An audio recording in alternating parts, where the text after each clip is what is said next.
My dear friends, welcome to Rajashekhar classes on applied data science with Python. This is lecture number 153. In this lecture, we will try to understand t-test. Tests about a population mean where sigma is unknown. In the previous lecture, we have seen hypothesis testing where sigma is known. That test is known as jet test. Now we will try to understand another category of hypothesis testing procedure where sigma is not known. Here what is our difficulty? Sigma is not known. In previous lecture we we know we know the value of sigma, but here we don't know what is the value of sigma, isn't it? Most of the time population standard deviation is not known to us. In that case we should go for another test that is called t-test. We will try to understand relation between jet test and t-test. Recall that we have used this formula z equal to x bar minus mu by, let me write otherwise, z equal to x bar minus mu by sigma by root n. This is about our previous class, but here we have difficulty. We don't know what is we don't know what is this particular sigma, isn't it? In this case, since sigma is not known to us, we don't know this one. We don't know the value of sigma. In this case, since sigma is not known to us, sigma is replaced by s. Means I can write like this: z equal to x bar minus mu by, in the place of sigma I must write s, s by root n.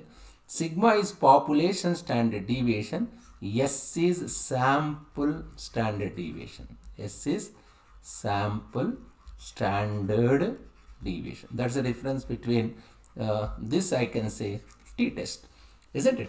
Sample standard deviation. My S is sample standard deviation. Another relationship between Z and T is when the N is increasing. Look at this picture here. Just see this picture, what it indicates. Just this one. This one is standard normal distribution, that is Z distribution, isn't it? This particular curve is Z distribution, whereas this particular curve, this one is T distribution, isn't it?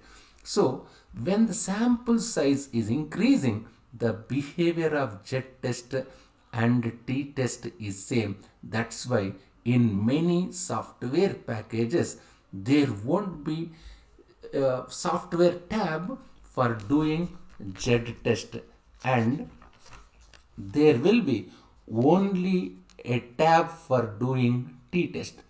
For example, hypothesis testing, in if you consider in the case of SPSS, a famous statistical package, SPSS, maybe even in the case of Minitab, you cannot find a tab or column.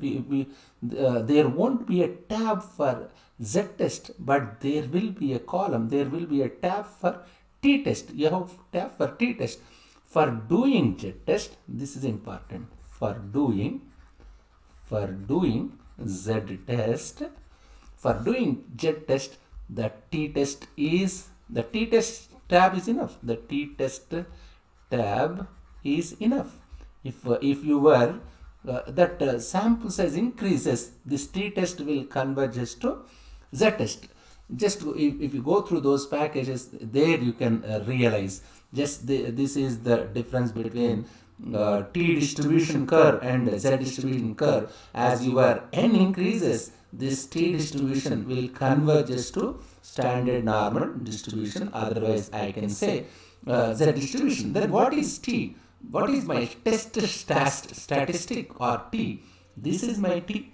What is my t? T is x bar minus this x bar, t is x bar. What is my t? T is x bar minus mu by s by root n. What is this x bar? Sample mean. What is this mu? Population mean. What is s? Standard deviation. N is sample size, isn't it? This distribution is useful to find t statistic value. Here we have the concept of degrees of freedom. This test statistic has t distribution with a degree. Otherwise, let me show this one. The test statistic has a t distribution with n minus 1 degrees of freedom. I already discussed what is degrees of freedom. The shape of the t distribution is affected by degrees of freedom. We will try to understand how this degrees of freedom affects the shape of this t distribution. Just see this one before you can understand that concept with the help of this simple question. If you carefully observe, just see why does Z test does not depend on degrees of freedom, whereas t test depends on degrees of freedom. This is one of the basic difference between Z test and t test. Z test is not depending on degrees of freedom.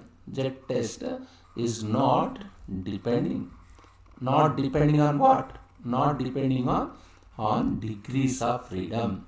That I already discussed in our previous lectures on degrees of freedom. Whereas your t test is depending on degrees of freedom. Depending on degrees of freedom. What's the reason? Degrees. This is one of the important fundamental question. We will try to understand what's the reason behind it. Let me say like this. Let me ask same question. Why does Z test does not depend on degrees of freedom, whereas t test depends on degrees of freedom? This is because Z test uses standard normal distribution that is set and does not change with number of observations, while t distribution actually change their shape with the number of observations. You can see the comparison of students' t distribution for t test and standard normal distribution for Z test. Just observe this particular graph carefully, you can understand. Otherwise, I will repeat. You can see the comparison of student t distribution for t test and standard normal distribution for Z test for 3 cases where the number of observations n equal to 2, 5, 8 respectively. In all the cases, the Z test will just use same standard normal distribution. Just see here. This is standard normal distribution. Standard normal distribution is mu equal 0 and mean equal 0, sigma equal 1. It remains same. Whether n equal 2, n equal 5, n equal 8. It's fixed. Once if it is standard normal distribution, it's fixed. But in the case of t test, the shape of t distribution changes with the number of observations and consequently degrees of freedom, isn't it? If number of observations equal to 2, what is my degrees of freedom? 1. If number of n minus 1, isn't it? What is number of observation? 5 means 4 degrees of freedom. N minus 1, 8 minus 1, 7 degrees of freedom. Just see, with 1 degrees of freedom, 4 degrees of freedom, 7 degrees of freedom. You can see this one. Just see this goes as degrees of freedom is increasing. Otherwise, as sample size is increasing, your t distribution is converges to standard normal distribution. Actually, as you increase your sample size to infinity, student t distribution converges to standard normal distribution, because as the number of observations approaches infinity, also sample variance will be the true population variance. I can say my T distribution, T distribution converges to Z distribution when Z distribution as n goes to infinity, as n is increasing. In that case, your sample standard deviation will approach to your population standard deviation. This is conceptually, this is very important. Degrees of freedom in terms of T distribution. Why degrees of freedom is not applicable for Z distribution? Just see this one. This one is rejection rule. Just try to recall our p-value approach and critical value approach. Just let me recall. Rejection rule, p-value approach, reject H naught if p is less than or equal to alpha. That I already discussed. Critical value approach, reject H naught if mu is greater than or equal to mu is greater than or equal to mu naught. Anyway, let me say like this. Now this one is, what is H naught here? My H naught is mu is greater than or equal to mu naught. Then what is my H1? Alternative or complementary. The sign is opposite to H naught. If it is greater than or equal to mu naught, I must have mu is less than mu naught. Isn't it? Depending on the sign in alternative hypothesis, I can decide which type of test. As in alternative hypothesis, you have less than symbol.